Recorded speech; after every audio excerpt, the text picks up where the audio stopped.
अरे अब कुछ मत पूछ विमला, लाख जतन करने के बाद भी महीने के आखिर तक हाथों में चमन्नी भी नहीं बच पाती। कभी अपने लिए कोई छोटी सी भी चीज लेनी हो तो 10 बार सोचना पड़ता है। तू सही कहती है, आमदनी तो बढ़ती नहीं, लेकिन दूसरी तरफ महंगाई दिन ब दिन बढ़ती ही जा रही है। राशन वाले का बिल, दूध वाले का उधार। अरे तुम औरतें बस इसी तरह जिंदगी भर रोती रहोगी।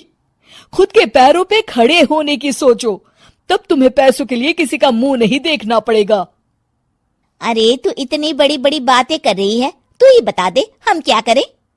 हम औरतें चाहे तो कोई छोटा मोटा व्यापार कर सकती हैं, जैसे कि साड़ी बेचने का। सुधा की बातें सुन सब औरतें हंस पड़ती हैं।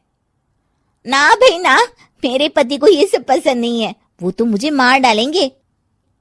दूसरी औरतें भी विमला की बात से सहमति जताती है और साड़ी का व्यापार करने से मना कर देती हैं।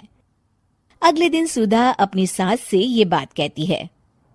बस अब यही काम रह गया था, सारा दिन यही सब सोचती रहती हो। अरे बढ़िया आई साड़ी बेचने वाली। तभी वहां सुधा का पति विवेक आता है। अपनी माँ की बात काटते हुए कहता है, अरे माँ, सुधा ठीक ही तो कह रही है। अगर ये साड़ियों का व्यापार करना चाहती है तो इसमें क्या गलत है। मुझे तो सुधा की बात पसंद आई। अरे मजाक है क्या व्यापार करना? अच्छे अच्छों की खटिया खड़ी हो जाती है। मैंने दुनिया देखी है। बेटा तुम लोग ज्यादा हवा में मत उड़ो, और फिर साड़ियाँ खरीदने के लिए पैसे कहाँ से लाएगा? तुम उसकी चिंता मत करो माँ, मैं देख लूंगा। अगले दिन विवेक अपने एक दोस्त से कुछ पैसे उधार लेकर साड़ी के कारखाने से बहुत सारी साड़ियां खरीद लाता है।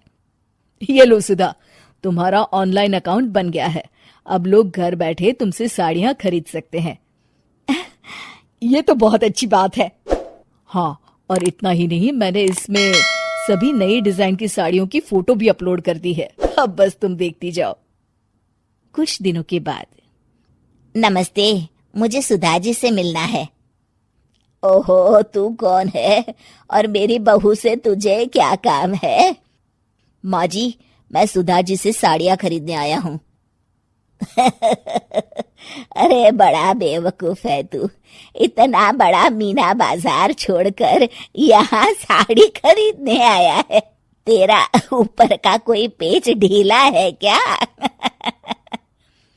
अरे माँ जी, आप नहीं जानती, आजकल ऑनलाइन का जमाना है, समय और पैसे दोनों की बचत होती है। तभी वहां सुधा आ जाती है। सुधा बिरजू को साड़ियां दिखाती है। क्या बात है सुधा बहन जी, आपके पास तो बहुत ही सुंदर सुंदर साड़ियां हैं। एक काम करिए, ये वाली दे दीजिए और ये वाली भी। छोड़िए, एक काम करिए, ये सभी ही दे दीजिए। सुधा की सास हैरान रह जाती है। अरे इतनी साड़ी का तू करेगा क्या?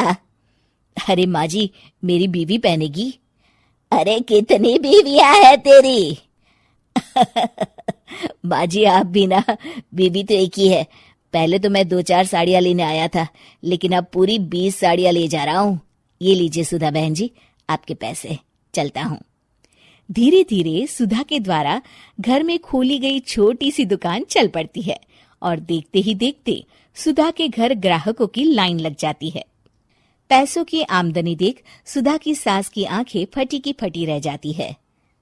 जा बहू, अब तू थोड़ा आराम कर ले, इन लोगों को मैं साड़ियाँ दिखा देती हूँ। माँ जी आप? अरे हाँ हाँ, अब जा भी। इस तरह सुधा की सास भी उसके कारोबार में हाथ बटाने लगती है। देखो सुधा, तुम्हारा व्यापार तो चल पड़ा। पिछले कुछ महीनों में इतनी कमाई हुई है कि तुम्हें यकीन नहीं होगा। सच? हाँ, और तुम्हें पता है माँ, दोस्त से लिया हुआ उधार भी चुकता करके अच्छे खासे पैसों की बचत भी हो गई है। सुधा की सास अपनी बहू और बेटी की कामयाबी पर बड़ा खुश होती है। बहू की तरक्की देख के मैं बहुत खुश हूँ बेटा।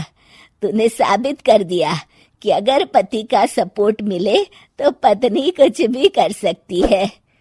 जी माँ जी, आपने बिल्कुल सही कहा।